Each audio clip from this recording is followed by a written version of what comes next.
Hey guys, here's Katana, Cat for short, and I'm allergic to, you guessed it, cats. This video is just a little roundup of tips I've learned along the way ever since getting injured. And I think it's something we don't talk about all too much. It's just this, when you come back harder, come back stronger kind of deal. And I don't think that's the right way, so I wanted to do this video. So yeah, let's just get into it. So I have this little note here, so don't mind me. But the first thing I wanted to say is that even though it sounds so obvious, do not train or even compete when hurt. For me personally, I got hurt doing hurdles. I kind of tripped and fell afterwards, and it hurt so bad. I'd never been hurt before that in any type of way, especially not a sport injury. And my body was telling me, your foot is in so much pain, you can barely walk. You should not train. But then I went to the orthopedic and he was like, just tape it up, it's fine. And then I went on to train for 2 more weeks and compete. But obviously the competition went horribly and training just wasn't as it should be. I could only do half of what I usually do, from the amount of what I usually do in a practice, because my foot just hurt so bad, and taping it just to get by with training and competing is just not a good idea. So definitely listen to your body and don't do more than you can actually get through. My second tip is to check in with doctors whenever you feel like something is off. In my personal case, I found a doctor who told me the wrong thing, but I would hope that that won't happen to you. But you should definitely, whenever you feel some sort of pain, go to a doctor. Don't just tape your foot, or don't just say, oh, I'll stretch a little more, it's fine. If you feel like it's not just temporary, definitely go to a doctor. Please, I beg of you, please do that. The third tip that I want to kind of share is, no matter the injury, you will first have to take 2 steps back before being able to go forward again. It feels so unnatural because whenever you train or practice, you feel like you're always going to get a little bit better. But in this specific case, you will need to take 2 steps back. And it's not fun.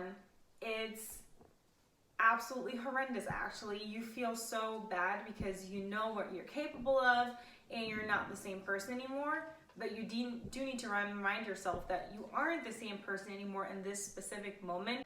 And if you want to actually get better in the long run, you need to take 2 steps back and kind of just learn to be the same person again, to be the same athlete again. And that's something that I wasn't able to do in the beginning, and I just went right back into what I would usually do, and it made it worse. My foot hurt again, and then I was out again. So kind of take that as a bad example and run with it, because I hope you will do better than I did. The next point kind of goes with this one, and it is that you can't compare yourself to the things you used to be able to accomplish. For example, if I think about the weights I used to be able to lift, the times I used to run, how my technique felt or looked, I will beat myself up over it because I'm not able to lift the same weights anymore. I'm not running the same times. At the moment, I'm not running anyways.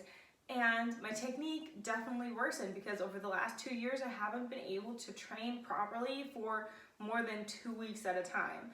So it is obvious that you cannot be who you used to be as a professional athlete compared to when you train full out with no issues or problems or hiccups for months on end. You just can't compare yourself because you will fall short, and it's just not a fair comparison to yourself. And that's something I personally still need to learn. And I think that is just something you need to hear every once in a while from someone else who just tells you that you're beating yourself up basically on purpose and for no reason. So just remember that this isn't a fair comparison, and it doesn't mean that you're actually worse than what you used to be. It's just that you're only looking at a very small picture right now. And the last tip I kind of want to give you is to try something new. Try something new with the trainings you're doing. Try something new with the issues you're trying to iron out. Try something new completely so that you can't compare yourself and beat yourself up over it. For me personally, that means that at the moment, part of my training is to dance, which obviously used to not be part of my training. And I do it because it kind of elevates my stamina overall. It just makes me think of something else, and I'm still training. So that's what I'm doing at the moment. This can be something completely different for you, but just try to find something that you can compare to what you're usually doing, because you will be able to improve overall, but you won't be able to kind of see how much better you've gotten in what you're actually doing. So I don't know if I've explained it the right way, but usually in track, which is what I do, like athletics, track, hurdles, everything is very broken down into metrics. Like, I know exactly what I used to lift, I know exactly the times I used to run, and I can see whenever I run hurdles, like if the technique has improved or not. But if I dance, it's something completely different, and I can't compare it to anything that I've done before that. So obviously I can't get better, I can't get worse at it in comparison, or can't be worse at it. So I would definitely just try to do something else that in some way still will improve your performance in the sport you're doing, but it won't make you feel like you're a beginner again, even though you'll have to be. Those are my tips and things I wish I would have known whenever I got hurt in like early July 2019. And yeah, I hope you won't need 2 years to figure all of these things out, but that you'll know right now. So yeah, I hope this one helped you in some sort of way, that you'll take something away from it. And I wish you all the best, and I hope to see you in the next video. Until then, bye!